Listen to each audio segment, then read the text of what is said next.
चौकशीचा तुमच्या? चौकशीचा ग्रामसेविका 15 ऑगस्टला गैरहजर होता.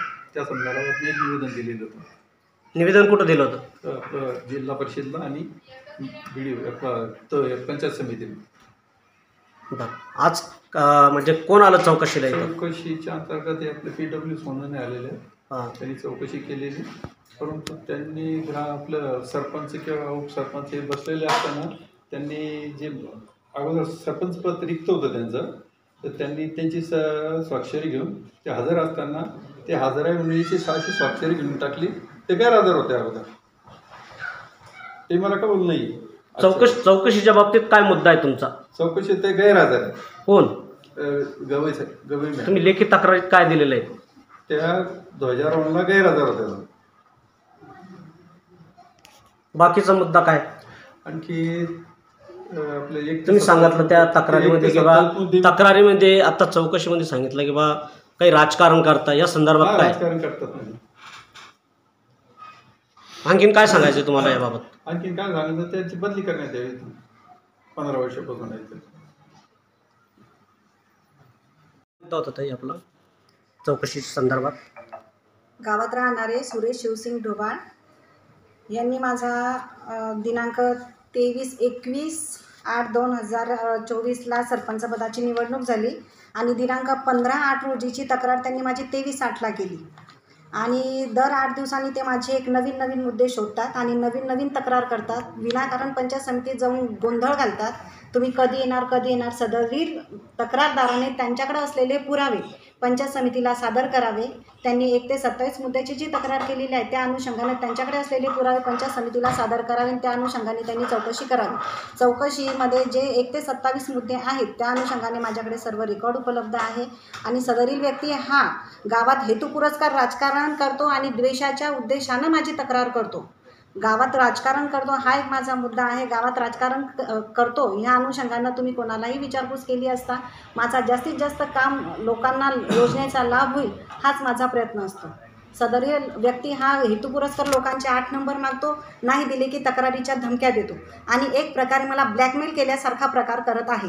हेतुपुरस्कार आणि मुद्दामून माझ्या खोट्या तक्रारी करत आहेत. या व्यक्तीमुळे मला मानसिक त्रास होत आहे आणि मला मानसिक त्रास जास्तीत जास्त व्हायला पाहिजे ह्या उद्देशानेच ह्या तक्रारीचा उद्देश आहे.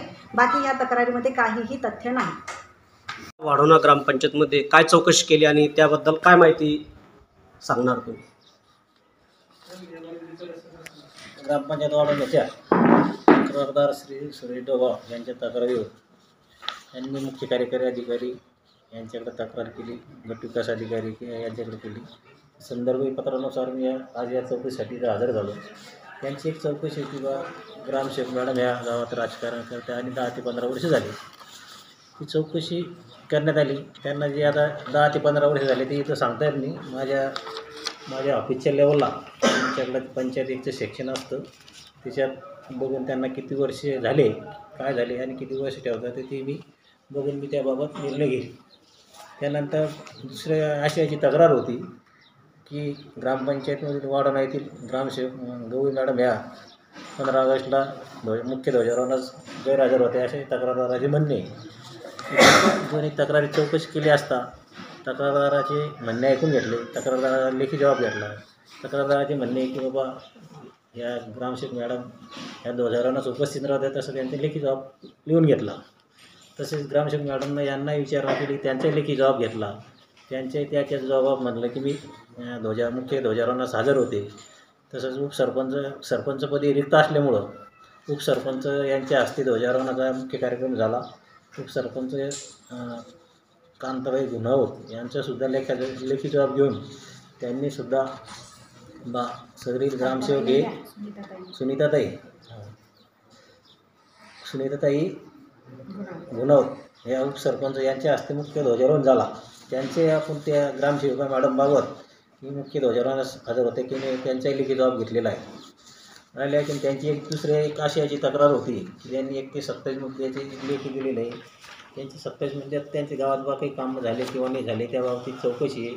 त्याचा अर्ज मला आत्ताच 13 तारखेला भेटलेला आहे, मिळाला असून तिची चौकशी मी येणाऱ्या 10 दिवसात करून देईल.